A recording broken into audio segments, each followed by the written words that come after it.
નમસ્કાર, આપ જોઈ રહ્યા છો ન્યૂઝ 18 ગુજરાતી। હું છું સિદ્ધાર્થ ધોળકિયા। કેરોસીનના વિતરણ અંગે ચેતન ગાંધીનું નિવેદન। રાજ્યમાં 1452 કિલો લીટર કેરોસીન મોકલાયું છે અને 1 લીટરનો ભાવ 61.40 થી 66 રૂપિયા 14 પૈસા સુધીનો છે। પરિવાર દીઠ 5 લીટર કેરોસીન અપાશે। ગુજરાત ડિસ્ટ્રીબ્યુશનના પોર્ટલ પર બુકિંગની સુવિધા, પોર્ટલ પર બુકિંગ થઈ શકે એ પ્રકારની વ્યવસ્થા કરાઈ છે। ડિસ્ટ્રીબ્યુશન સ્થળો પર નોડલ ઓફિસર અને પોલીસ તૈનાત છે। 1029 કર્મચારીઓની ટીમ તૈનાત કરવામાં આવી છે।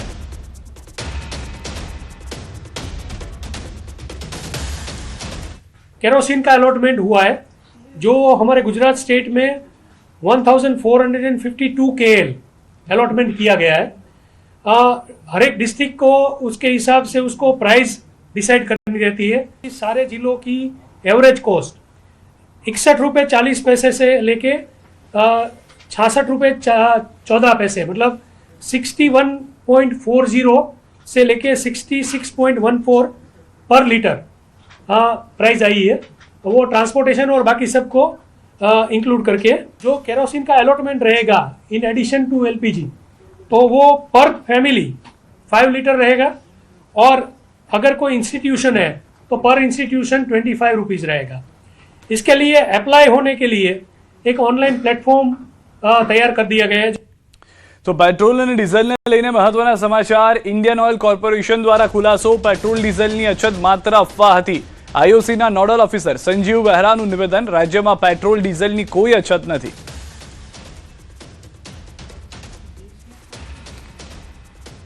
गुजरात स्टेट में तीनों oil company, Indian oil, Bharat petroleum और एचपीसीएल को तीनों कंपनी मिला के 5133 रिटेल आउटलेट्स है।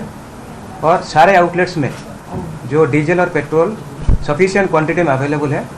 इसको छोड़ के जो हमारा सप्लाई पॉइंट्स है, हमारा 17 सप्लाई पॉइंट्स है तीनों कंपनी का मिला के, वहाँ पे भी एडेक्वेट इन्वेंट्री है। So there is nothing to panic about. तो गैस सिलिंडर मुद्दे संजीव बेहराનું નિવેદન। માર્ચમાં 75 લાખ સિલિન્ડરનું બુકિંગ થયું। માર્ચમાં 68 લાખ સિલિન્ડર અમે ડિલિવર પણ કર્યા છે। સિલિન્ડરનું પણ પેનિક બુકિંગ થયું હતું। 5 કિલો સિલિન્ડર અંગે પણ હવે ઇશ્યુ નથી। જનતાને અફવાઓમાં ન આવવા આપી સૂચના। मार्च के महीने में 75 लाख बुकिंग हुई थी। 75 लाख की सिलेंडर की बुकिंग हुई थी, जो नॉर्मल बुकिंग से काफ़ी ज़्यादा है, थोड़ा ज़्यादा है। लेकिन उसके साथ साथ मार्च के महीने में हम लोग 68 लाख सिलेंडर डिलीवर भी किए थे।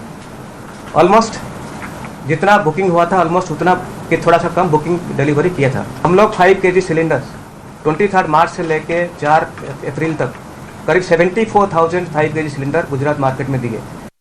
અમદાવાદ રેલવે સ્ટેશન પર આરપીએફના જવાને દેવદૂત બની અને એક મુસાફરનો જીવ બચાવ્યો। મળતી માહિતી મુજબ પરિવાર સાથે સુરતથી ગાંધીધામ જતો મુસાફર અમદાવાદમાં નાસ્તો લેવા માટે ટ્રેનમાંથી નીચે ઉતર્યો, પરંતુ ટ્રેન ચાલુ થઈ જતા ઝડપથી ચડવા જતા સંતુલન ગુમાવી પ્લેટફોર્મ નીચે પટકાયો।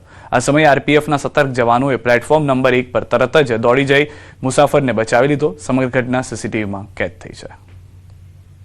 દ્રશ્યોમાં પણ જોવા મળી રહ્યું છે। આ પહેલી વારની ઘટના નથી। અનેક વખત મુસાફરોને કહેવામાં આવ્યું છે, વારંવાર કહેવામાં આવી રહ્યું છે કે ચાલુ ટ્રેને ચડવાનો પ્રયાસ ન કરવામાં આવે, પરંતુ અનેક લોકો સમજતા નથી ને ત્યારબાદ આ રીતની પરિસ્થિતિ જે છે તે સર્જાય છે। ચાલુ ટ્રેનમાં મુસાફર જે હતા તે દોડીને ચડવા જતા હતા, એ દરમિયાન જ તે લપસી જાય છે। ટ્રેન અને પ્લેટફોર્મની વચ્ચેની જે જગ્યા છે તેમાં મુસાફર આવી જાય છે।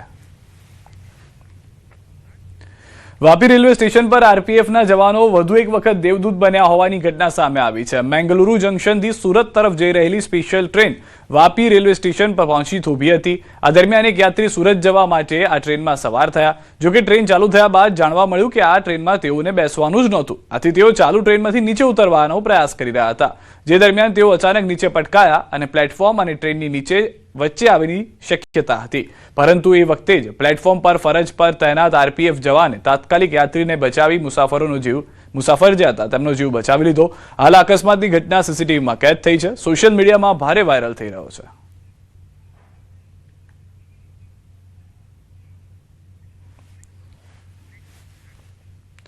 બનાસકાંઠામાં દાંતા તાલુકાના પાડલિયા ગામે વન વિભાગ અને સ્થાનિકો વચ્ચે થયેલા ઘર્ષણ મામલે હાઈકોર્ટે ઝાટકણી કાઢી છે। વન વિભાગની કામગીરી પર ગંભીર સવાલો ઉઠાવ્યા છે। હાઈકોર્ટે ટિપ્પણી કરી કે સામાજિક પ્રશ્નોનું નિરાકરણ લાવવાની જગ્યાએ શક્તિ પ્રદર્શન કરવાનો પ્રયાસ કેમ થયો। હાઈકોર્ટે સવાલ કર્યો કે 500 લોકો હુમલો કરવા કેમ મજબૂર થયા।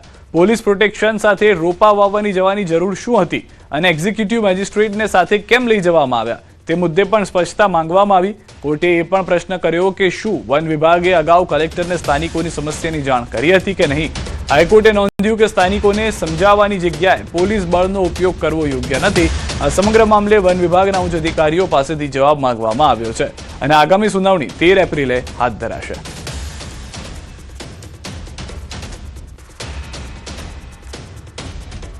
રાજકોટના એસ્ટ્રોન ચોકમાં જાહેરમાં મારામારીની ઘટના સામે આવી છે। વિકાસ મેડિકલની પાસે બે યુવકો જાહેરમાં બાખડ્યા હતા।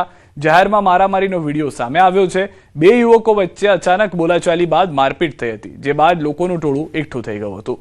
દ્રશ્યો પણ આપ જોઈ રહ્યા છો। બે યુવકો સામસામે ઝઘડતા હોય તેવા દ્રશ્યો જોવા મળી રહ્યા છે। એસ્ટ્રોન ચોકની આ ઘટના હોવાની જાણકારી હાલમાં મળી રહી છે। પહેલા લોકો સમજાવવાનો પ્રયાસ કરે છે, છૂટા કરવાનો પ્રયાસ કરે છે, એ દરમિયાન આ રીતના મારામારીના દ્રશ્યો સર્જાયા હતા।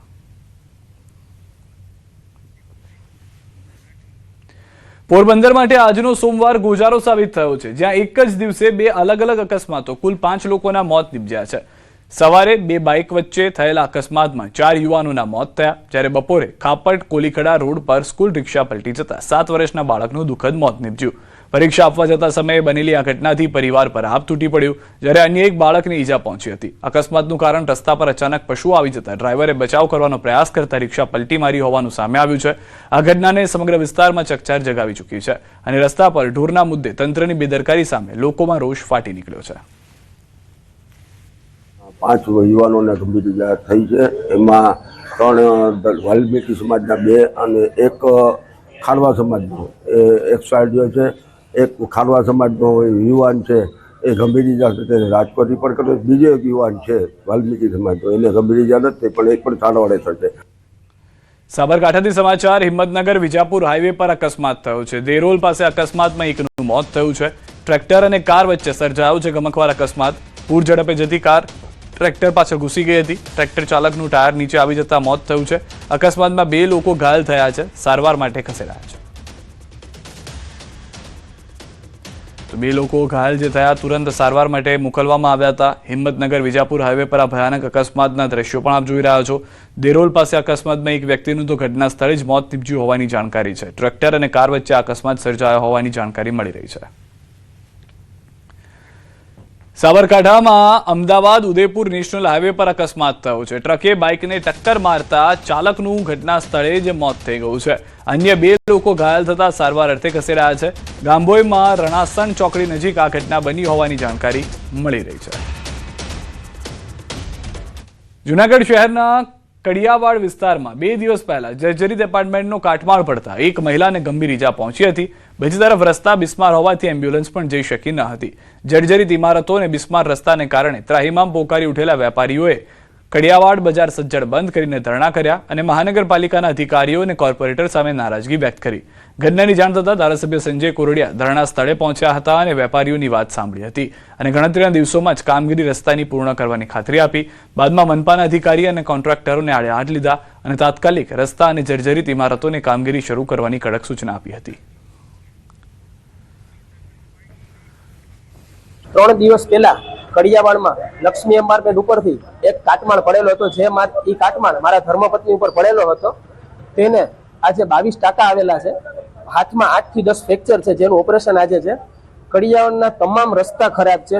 અમારે રોડ રસ્તાની માંગણી હતી અને આ બધા બિલ્ડિંગ જે છે એની માંગણી હતી। ધારાસભ્ય શ્રી આવ્યા, એ જવાબદારી લીધી છે ધારાસભ્યએ। 20 તારીખની અંદર બધા કામ ચાલુ થઈ જશે। પણ આપણે કંઈ વાત ન સમજી ગમે ત્યારે ખોદીને ગમે ત્યારે વહી જાય, ગમે એટલા દિવસે રોડ કરી એ યોગ્યતા નથી। એટલે અધિકારીશ્રી સાથે બોલાવી એમની સાથે ચર્ચા કરી અને તાત્કાલિક અસરથી જે કામ ચાલુ છે એ રોડો પૂરા થાય, લોકોની હેરાનગતિ ના થાય અને બધા સાથે મળી અને જૂનાગઢનો વિકાસ કરી એવી ભાવના સાથે આજે બધા વેપારીઓ સાથે એમની ચર્ચા કરી હતી ને વેપારીઓ ખુશ થઈ ગયા છે। અને સમાચારમાં હવે વાત સ્વરાજના સંગ્રામની।